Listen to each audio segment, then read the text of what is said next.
Welcome to the Next Class 2.0 with host Rob Birdsell, Kent Hickey, and Erin Barisano.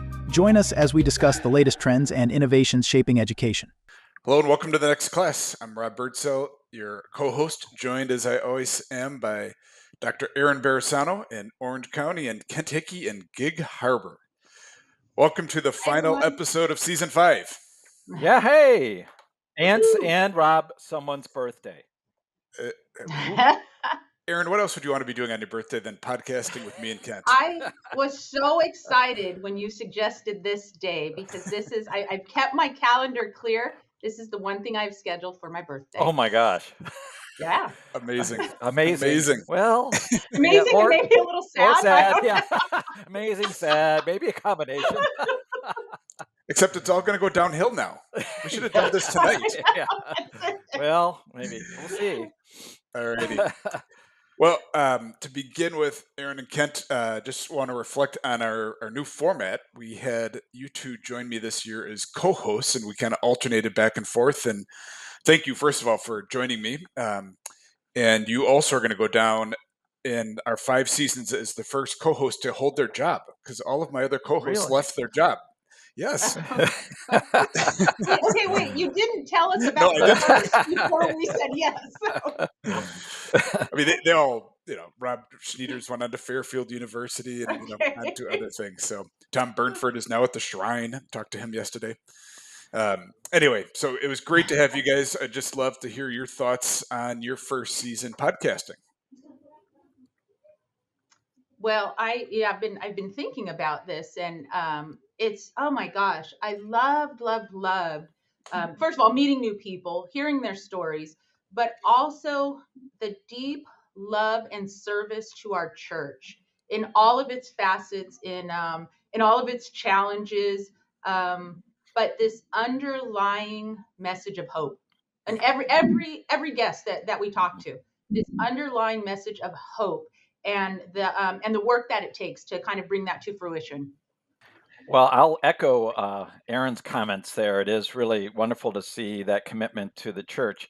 One of the things, as I reflected upon the people we spent time with, was there's a lot of diversity of experiences and different ways to express themselves in the faith, which I love. That we speak about diversity, and that's one of the best kinds of diversity, is just diversity of experiences or perspectives or how they're working with the church, including, business people in higher ed, whoever they might be. But the one thing that really struck me was the character of the people. Yeah. I just was really struck by the interior goodness, the kindness, the selflessness of these. A lot of times you're talking to really successful people, it can morph a little bit into meism. I just didn't catch any of that. These people were so generous. So for me, it was just a wonderful experience.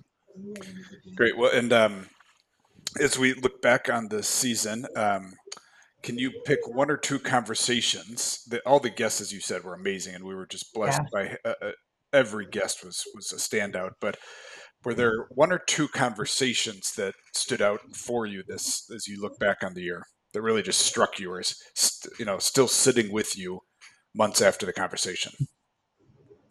Yeah, I'll start because I think one of my just favorite conversations was with Lori Stanley, the executive director of the Loyola Institute for Spirituality.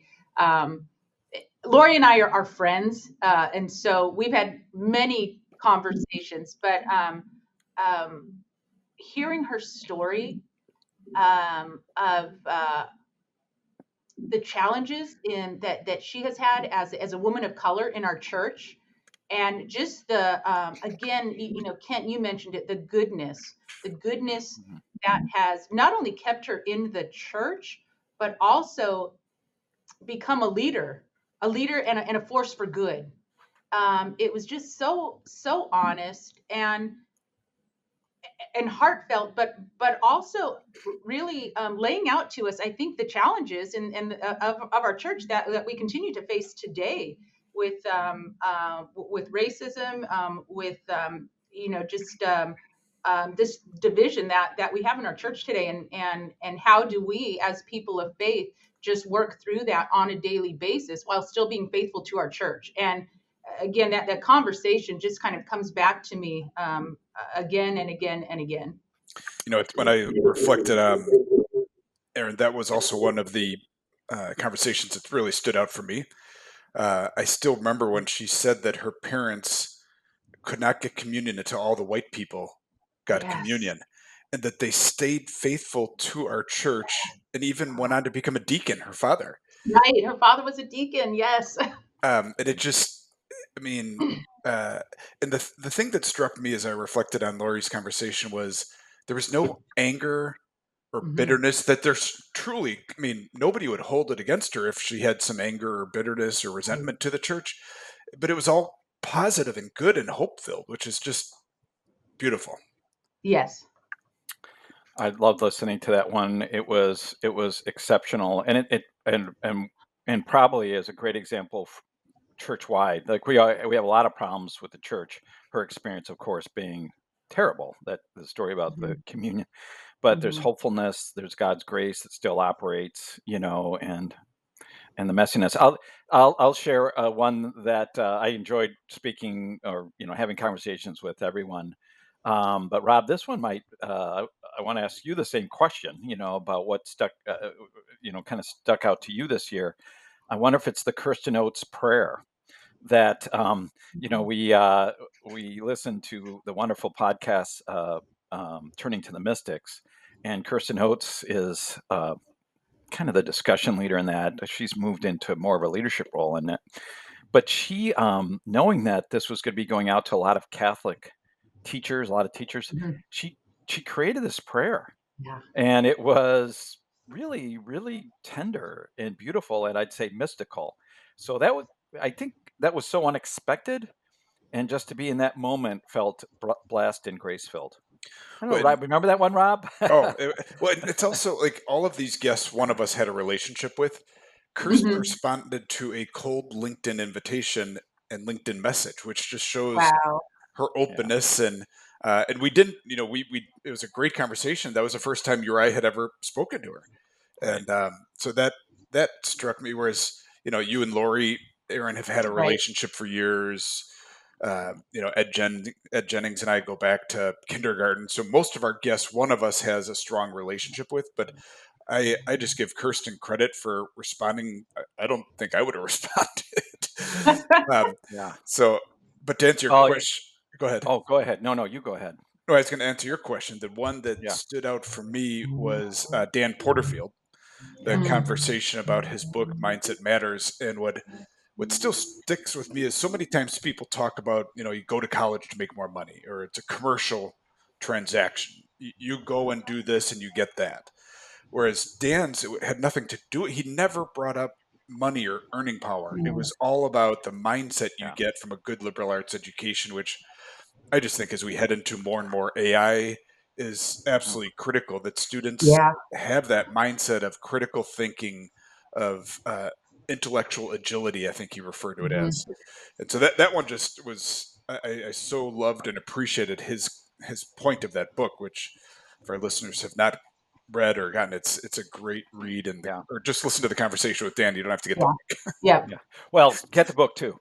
Uh, yeah, and that's probably could be, looking at next year more and more around AI. And I just think the more Catholic schools actually pivot toward what you just talked about, Rob, with critical thinking and such, that's what's going to make Catholic schools stand out more. It's like the whole word learning versus phonics. Right. The debate Right. years Right. ago, Right. and Yes. Catholic Yes. schools did it right and stuck with it, and time has proven it correct. Yeah. And I think the more and more that I think it'd be more interesting how it is not used. And maybe that could be a topic. I do want to mention one other guest because you mentioned Ed Jennings, and a wonderful conversation. And Ed Jennings, one of the beautiful part of Ed Jennings' conversation was he was actually in Rob's third grade class when the choir director, told Rob in front of the whole class Stop. not to sing during choir. So Well, you Ed know what? Ed was able to confirm that actually happened. He remembered it, and he remembered like the whole class was super appreciative. Well, I was going to sing "Happy Birthday" to Aaron, but now that you've told everyone that Sister Barbara said, Robbie Birdsell, you can stop singing, please. Robbie. So, So Erin, it's all Kent. I'm sorry. I'm going to have to Oh. let him go on a solo. All I love it. Alrighty, before we shift to next year, any final conversations, either of you sticking out or standing out as you reflected on this 5th season of the Next Class 2.0? I really I loved meeting Carrie Robinson. I know, Rob, you and Carrie go back far, and I have such a great love and respect for Catholic charities involved in our local Catholic charities. So I love just hearing about her current work, but also, oh my gosh, the depth of her faith and the love, the deep, profound love for our church. I actually went back and re-listened to that part of it, and it just brings tears to my eyes. I mean, here's this woman in a in a position of influence in our church, but again, not doing it for any other reason than she loves our church, and that just really came through and just speaks to my heart. It just moved me so deeply. She's a wonderful woman, incredible leader. Another great interview. As we look to next year, actually, Rob, the last one that we did together was with John McKay, which we decided to launch right at the beginning of next year, and because we think it'd be a great headliner, quite frankly. So, Erin, you didn't, I don't think you've had a chance to see this one yet, but just No. here's a little bit of John McKay's background. He's a former U.S. attorney, but he was just 2 or 3 things about him, and you could keep going on and on. But he was one of the U.S. attorneys who was fired by the Bush administration a number of years ago because he and 7 others, they were a group of 8. By the way, they get together apparently for reunions. A group of 8 of them quit out of protest because they were being asked to do something that wasn't right. And so there, but what else has he done? He was on the Rwanda Truth Commission. Remember the horrible genocide in Rwanda? He was involved in his amazing story about that. He was also asked by the State Department a few years ago to go to Palestine, and he actually lived in Palestine to try to set up rule of law, and lived there and did that. So there's a number. He was the head of the United States Poverty Program, the executive director. And by the way, in retirement, what does he do? Is he helps women from homeless shelters defend them from landlords and such that are taking advantage of them. Wow. So he's a deeply faith-filled Catholic. Going to your initial comments, Erin, this is one way that a person is serving the church, but in really dynamic, strong. But he's so humble. He's extremely smart, but he's so humble and he's funny and such. So he'll be sharing. When we had that discussion with him, what we want to do is how does that come back to Catholic education? What would you say? What would you say to a class if you were telling them, you were put in a position where you were asked to do something unethical you knew was wrong? What would you say to that class? So I think it was a really, really good one. So we thought we'd lead off with that one. I think, right, Rob, at the beginning of next year. At the beginning of the school year, we will drop that podcast with John McKay. And for our listeners, if you have guests you would want us to reach out to, please shoot one of us a note. You can always email me, rob@amerigoeducation.com is probably the easiest one. That's AMERIGO education, all one word.com. But send us suggestions. We can reach out to people like Kirsten Oates, and worst thing they can say is no. We do have, not totally confirmed, but the head coach of the women's professional soccer team in Houston, the Houston Dash, Fabrice Gatrout, has agreed to join us if the marketing team will let him at the Dash, and conversation about the spirituality of sport. Fabrice is a very faith-filled person and has spent his career in sport. His wife is on the U.S. Women's World Cup team and a member of the national champion Orlando women's soccer team. So a kind of a power duo there. I've been trying to get her on for years, and she is just too busy. So I asked him. He said, "Sure, I'll come on."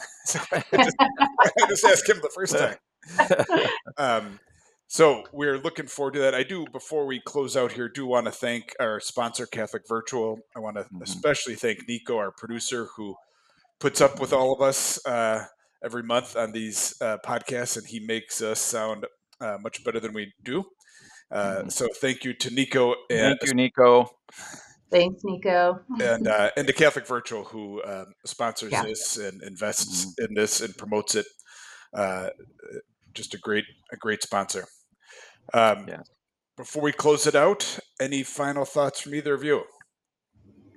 No, it's been a blast, and looking forward to next season.